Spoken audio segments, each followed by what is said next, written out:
Hi, I am Jyoti Kalra. I am tutoring at Kubi.com to make your study experience hassle free. This is the all in one platform for practicing, preparing, and getting counseled along with other AI features. So keep in touch with us. Thank you so much. Happy studying. तो अब आता है a compound noun form its plural by adding s to the principal word.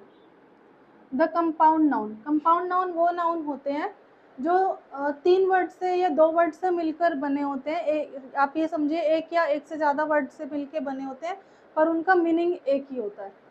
Sun in law, commander in chief, step son, maid servant, spoonful और handful, इसके बारे में हम इन तीनों के बाद पढ़ेंगे। ये थोड़ा सा अलग है इन सबसे।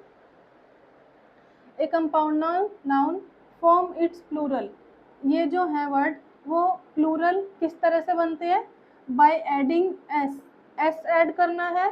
किस में करना है? To the principal word. Principal word क्या होता है? जनरली प्रिंसिपल वर्ड जो है सबसे आगे लिखा हुआ होता है, इसे हम मान लेते हैं, बट फिर भी हमको ऐसे ही सिर्फ देखकर हमें आंसर नहीं करना है, बट हमें इसको समझना भी है कि जो वर्ड है वो किसके बारे में बात कर रहा है।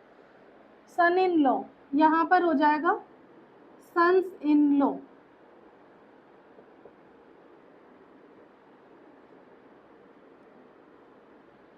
क्योंकि यहाँ सन के बारे में बात हो रही है तो हम एस लगाएंगे सन में।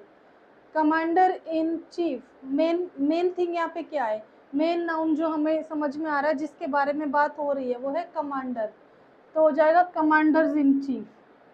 स्टेप सन, ये ट्रिकी है, यहाँ पर हमें आगे स्टेप लिखा हुआ दिख रहा है बट यहाँ पे जो हमारी सेंस है बात की, किसके बारे में बात हो रही है? वो है सन के बारे में। जो सन है वो स्टेप सन है, तो हमारा जो आंसर होगा स्टेप सन्स होगा।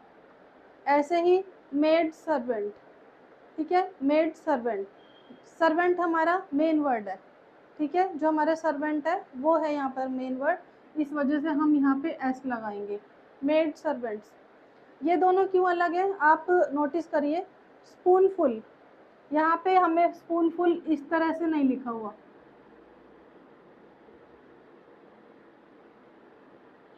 इस तरह से नहीं है, तो इसको हम एक सिंगल वर्ड काउंट करेंगे, इसे हम एक सिंगल वर्ड मान के चलते हैं। तो जैसे कि मैंने इस वाले में बताया है स्टेप सन्स और मेड सर्वेंट में कि हमारा जो सब्जेक्ट है वर्ड का, जो हमारा मेन जिस चीज़ के बारे में बात हो रही है वहाँ पे एस लगेगा, तो उसके अकॉर्डिंग हमारा यहाँ पर मेन होना चाहिए स्पून। तो आप सोचेंगे इसका आंसर होगा स्पून्सफुल, तो ये रॉन्ग है क्योंकि ये एक ही वर्ड है, इस वजह से इसका आंसर होगा स्पूनफुल्स, इसीलिए हैंडफुल्स। ठीक, फॉरेन लैंग्वेज में ये मैंने कुछ ही वर्ड्स दिए, इस तरह के बहुत सारे वर्ड्स होते हैं जिन्हें आप प्रैक्टिस करेंगे और आपको लर्न हो जाएंगे। तो इनका जो रूल है वो कुछ खास ऐसा समझने लायक नहीं है, आपको सिर्फ लर्न करना है। कुछ एक एग्जांपल्स दे दिए हैं मैंने, उनमें सिंगुलर ये वाला है, प्लूरल ये है। इंडेक्स, इंडिसेस, एक्सिस, एक्सिस, बोलेंगे एक्सिस ही दोनों को, स्पेलिंग में फ़र्क है। एनालिसिस, ये भी एनालिसिस, यहाँ पे आई आ रहा है, यहाँ पर ई आ रहा है। Radius, radii.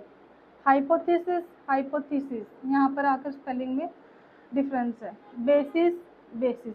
तो ये कुछ फॉरेन वर्ड्स हैं जो फॉरेन से आए हुए हैं, इस तरह से उनका प्लूरल बन जाएगा।